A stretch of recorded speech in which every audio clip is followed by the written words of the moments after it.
We have a really fascinating guest today, and that's Chief Josh Bruegger from the Pasadena, not California, from the Pasadena, Texas Police Department. Chief, welcome to the show. Thanks for having me. Chief, everybody thinks Texas is all, sheriffs with mustaches and law and order, and there's no, crime and all that. And yet you dealt with an issue that everybody else kind of associates with New York City. And that's the terrible reality of how dangerous bail reform is. Can you talk about that, Chief? Yeah, so I took office as chief in January of 2019. And really my first introduction to bail, I always tell people, I've been a chief about 11 days, and I have a line of officers outside my door, and they were upset about something. And long story short is they had arrested the night before a suspect for aggravated robbery. He had held up a series of drugstores at gunpoint. And then we caught him leaving the scene of the last one. And as he was running, he turned and pointed a gun at one of the officers who hit him with a car. And so he gets arrested for 4 counts of aggravated robbery, 1 count of aggravated assault on a police officer, and he got a PR bond. And so tell people what a PR bond is, because this is a really dangerous, violent guy, right? Yes. So it's personal recognizance bond. Essentially, it's your verbal promise that you're going to come back to court when you're supposed to be there. And you sign saying you're going to come back, and you're released without any surety, anything, and basically let out the back door of the jail. So I mean, the fact that you've committed multiple robberies, you've attacked police officers, all that. I mean, why wouldn't you follow the law and show up in court, right, Chief? Right. I mean, what do you have to lose at that point? So that really was my first introduction. And I always tell people that because I was really naive about this whole bail reform and how it was going to impact me.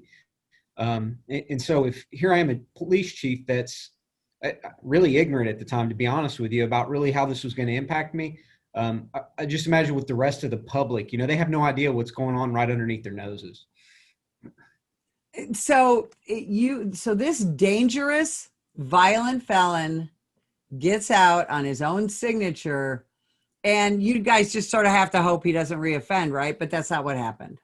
Right. And on this particular case, the FBI saw the story, the FBI ended up picking it up, but then fast forward about 6 months later, and that really was my second introduction to bail reform and the negative impact it can have. And that was, it was a Saturday evening. I remember very distinctly where I was at, and I got a phone call from our violent crimes investigators, and they were telling me, Chief, you're not going to believe this. And I said, try me. So they had told me just a couple days earlier, we had arrested a guy who had assaulted his wife. So he was arrested for family violence. He had also killed the family cat. And that was part of the investigation that they were considering taking charges later, but they wanted a little bit more investigation done on that. But regardless, he was arrested for assaulting his wife, who was pregnant at the time. And he was already out on 2 PR bonds at the time, his second DWI offense and leaving the scene of a crash. So here he is out on 2 PR bonds. We arrest him about 6 weeks after that for a assault family member on his wife. He turns around and gets another PR bond. And then about 18 hours later, returned to the apartment and killed his wife. And she was 4 months pregnant, and killed their unborn child. So that was really my introduction to, this revolving door of PR bonds and how dangerous it can be. When we talk about domestic violence, what you just described is the situation that we all fear, that we have a violent offender that we arrest and we are forced to let them out on bond. Because what people need to understand, the police don't set the bond. That's the court that does that. And our whole goal with domestic violence is to keep that offender away from the spouse. And as we all know, the most dangerous time for that victim, and in this case, a young pregnant woman, the most dangerous time for her is right when he gets out of jail. He's angry, and there's a real good chance he's going to reoffend. And that's exactly what happened in her case, her horrible, sad case, right, Chief? Absolutely. And to me, the system truly failed this family in this case. And that's the unfortunate part. And the officers that go out there every day trying to do the right thing and trying to protect the victim, trying to, make the arrest, all those things that we do, you know, to protect a victim, and then to turn around and, you know, the system to fail, and have this tragic, horrible outcome. I mean, it's sad. So this young woman gets murdered by her domestic partner, and I can't even imagine. I got to just talk about your officers and your detectives for a minute. They must have been just devastated. Is that right? They were, because they had just been out there, you know, and I say we're a big agency, but we're also small enough that everybody really knows everything that's going on. And so, you know, just to think, you know, officers, again, you know, just, it was about 2 days earlier, had been out there, had talked to her, and, you know, all of those things. And again, we do all the things that we can to protect her. And it does have an impact on the officers. You know, it has an emotional impact. You know, it makes them angry. You know, and just the human side of things is, you know, officers, you know, after a while, it's like, you know, why do we want to do the right thing if the system's going to fail on the back end? And that's a challenge to me, you know, as a leader in law enforcement right now, is with everything that's going on in the world around us, to continue to, you know, encourage, you know, the good men and women out there in law enforcement to continue to go out there and do the job. And that's the tough part right now. So after this occurred, and now you've got a homicide on your hands, and you're, you know, everybody's busy with that. One of the things that you have to do is deal with that young woman's family, and you got to know her mom. Is that right? That's right. And her mom has, she's been a huge ally, and she's really, you know, trying to push forward some legislation to bring people's attention to what's going on. And, you know, in the days and months, you know, following this, I'm out in the community a lot, speak at a lot of community events, and these two cases that I've talked about here, they garner quite a bit of media attention. And so when I would be out speaking, I can't tell you how many times people, you know, citizens would say, well, what do we do about these judges? And the diplomatic part of me, you know, is like, y'all elected them. You know, it's the people don't even really understand the process, that, you know, they just elected these folks. And it's like, well, what do we do about it? I said, you got to show up and vote, you know. But that's, I say that to say that I think there's a lot of confusion, you know, with the criminal justice system. People really don't understand what's going on. I say the general public, and are just naive to it until they're, you know, impacted by it. And so Caitlin's mom, you know, is really pushing a law, Caitlin's law right now, to try to shore up some of these gaps that's happening with bail reform. And, you know, the one thing I always tell people is, I'm not necessarily against PR bonds in limited situations, but to me, if you've already got one, you don't get another one. Violent crime is another one. I don't think we should be given PR bonds for violent crime. You know, I think the thing we lose with the PR bonds is the accountability, right? That if somebody comes down and posts your bond, that in addition to being accountable to the court and to the bail bondsman, you're also going to be accountable to that person who posted your bail. And so I think we're losing some of those layers of accountability with this bail reform. So explain that to people, because I don't know that people necessarily understand when the police put somebody in jail, a bail is set, and it's a certain amount of money that someone has to put up, whether it's a family member, a relative, a bail bondsman. And then that money is held not by the police, it's held by the courts until that person returns to court and does everything that they're supposed to do. So explain how that personal recognizance bond changes that $100,000 bail, $50,000 bail. I mean, what's said is said, but how does that get changed? Because I mean, they literally are just let out on their signature and their word that they're going to return. And, you know, some of these people, some of these offenses, you know, I question whether they're going to return, especially they've already gotten PR bonds. And so that to me is where we got to get that accountability back in the system, because we're missing it right now. You know, and the thing I was talking to somebody not long ago, and we were talking about, you know, an 18-year-old kid that gets arrested for a very small amount of marijuana.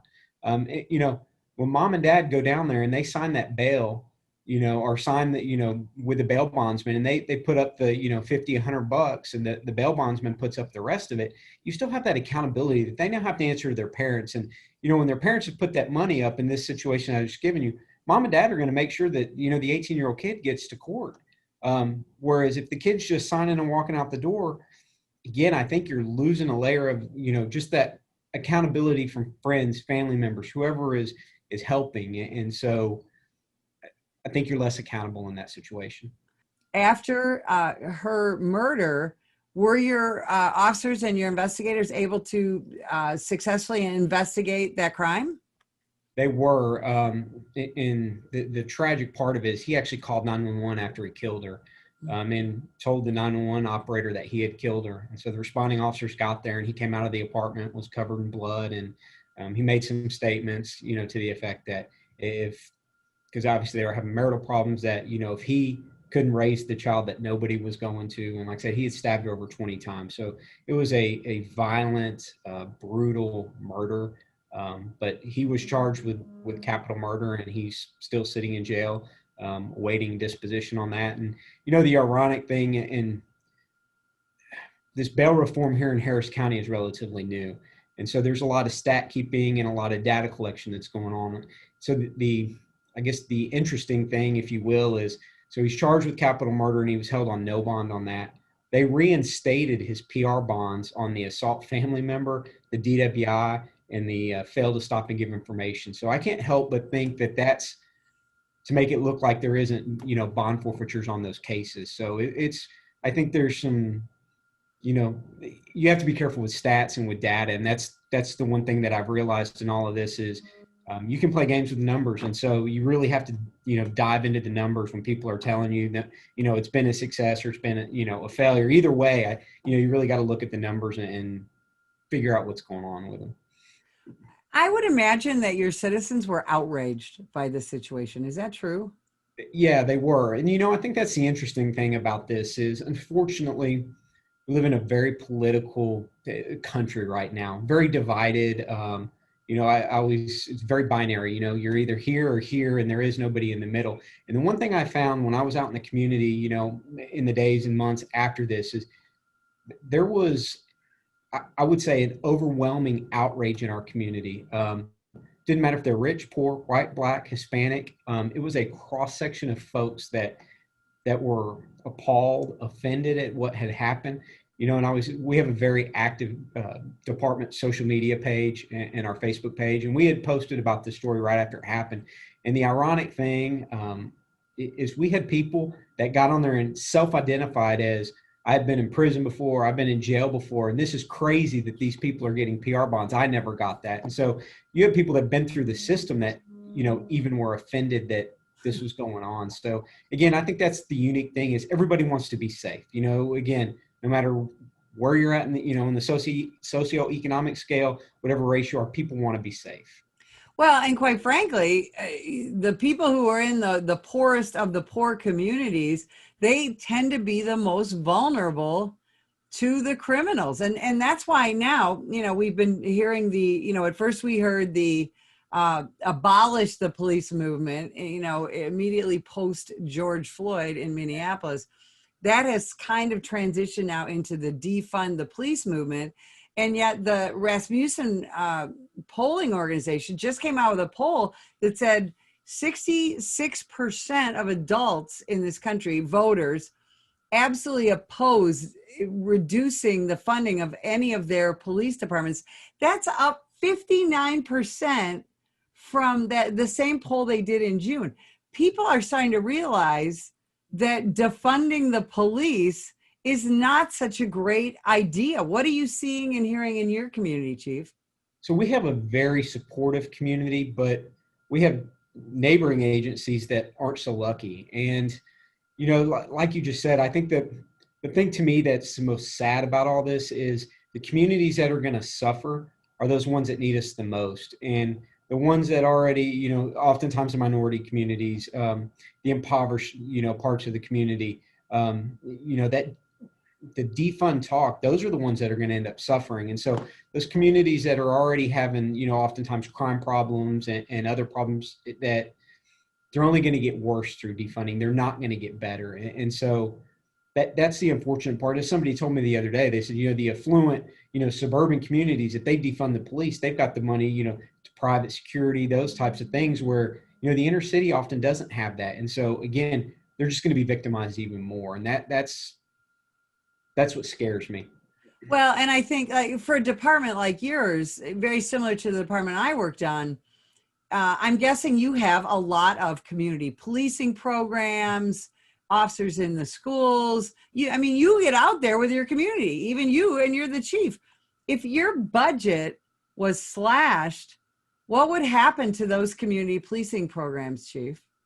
Something's got to give, and that's where you got to make, you got to start making tough decisions. And people are still going to want you to respond when they call, and so that's where I would think as a chief, that's where you're going to have to put all your manpower. And so all those extra assignments that you have, those community engagement, that to me is where the cuts are going to happen. And I think if you look all the way back even to Ferguson, the one thing I always tell my folks is we've got to have that built up good collateral with our community before an event happens. Because if you don't, I mean, I think if you look at Ferguson, you see what happened there. And so I always tell folks it's kind of like a bank account. We always have to make deposits into that account. Those positive interactions with the community, because here's the reality. We have 300 cops, 300 individuals. It doesn't matter how well we train, all those things. At some point, hopefully it's not anytime soon, but at some point there's a chance that one of the men or women here could make a poor decision. And so when that happens, you've got to have that credibility with your community so that they can look at your agency and say, okay, well, that may have happened, but that's not who they are because, of all these things in our history with our community. And so to me, that's important. And if we are cutting and slashing, you're going to lose those opportunities to build those relationships with your community. I recently took a look at Austin's police budget there in Austin, Texas.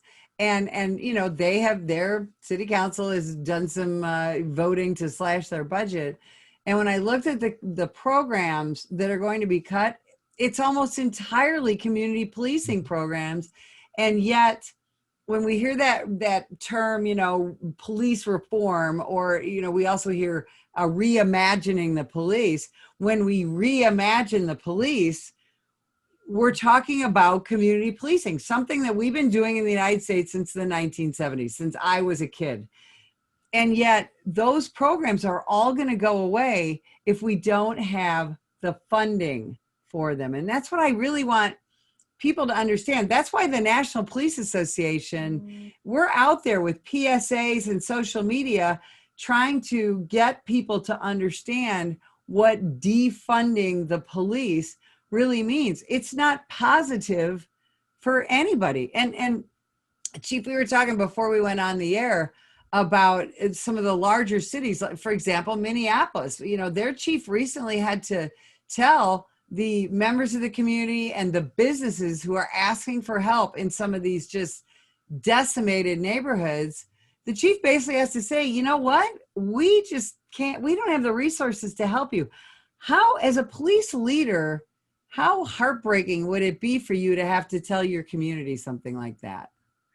I could only imagine because, I think back to when I started and, most men and women when they started, it's to make a difference in the community. And when you don't have the resources, you can't make that difference. And so to see people that are in need, are hurting, and want help, and you just can't do it because you don't have the resources anymore. And I always tell people, decisions have consequences, good and bad. And so, when people are making these decisions, especially reform, that's one of the things that I've been preaching is we need thoughtful decisions. We need to look at, long-term, what's going to happen if we make this decision, because right now, unfortunately, I see a lot of communities, making decisions really in the heat of the moment to try to, appease people, jump up and down. Hey, look what we did. But they're not looking at the long-term implications of their decisions. And, unfortunately, they're starting to come to fruition already. It's only been a couple months since George Floyd, and look at,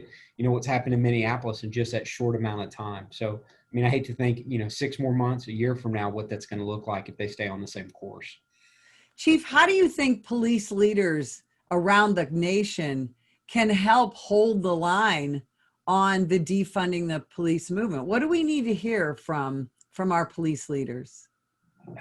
So I think this is education. I think this is getting people out there, and I think one of our fights right now is, the media narrative that's out there, to be honest with you, is that's a hard sell. I mean, this murder case I talked about here a minute ago, it didn't get a lot of media attention. I figured that, more people, because they would be outraged, would get that attention. And so, it is our job to get out there and to educate people so that they understand, the consequences of their decisions.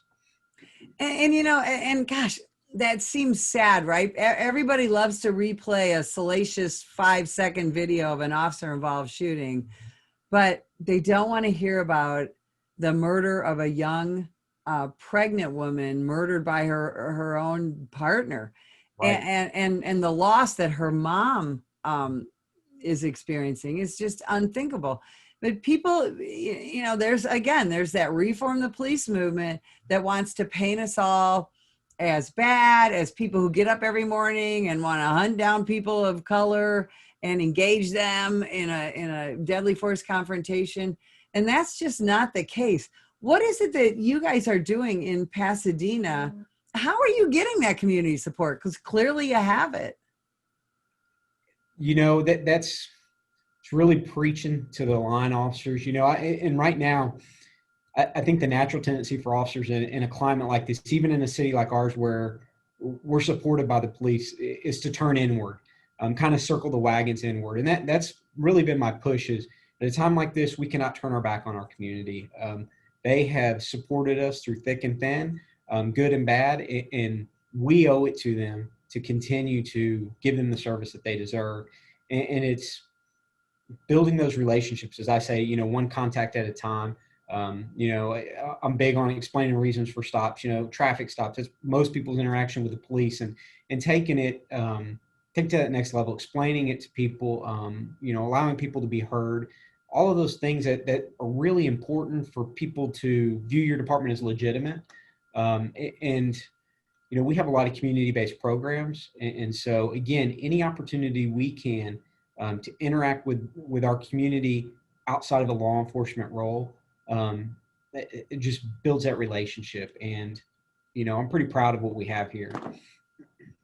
You should be. And Chief, we need people to understand that, yes, there's lots of talk about reforming the justice system as well. And yet your community, unfortunately, has seen the most tragic result of one of those reforms, and that's bail reform. Chief Bruegger, we cannot thank you enough for spending time with us and helping to explain why defunding the police is a bad idea for law enforcement, and it's a bad idea for the American public. And if you would like more information about the National Police Association and our initiatives, go to nationalpolice.org.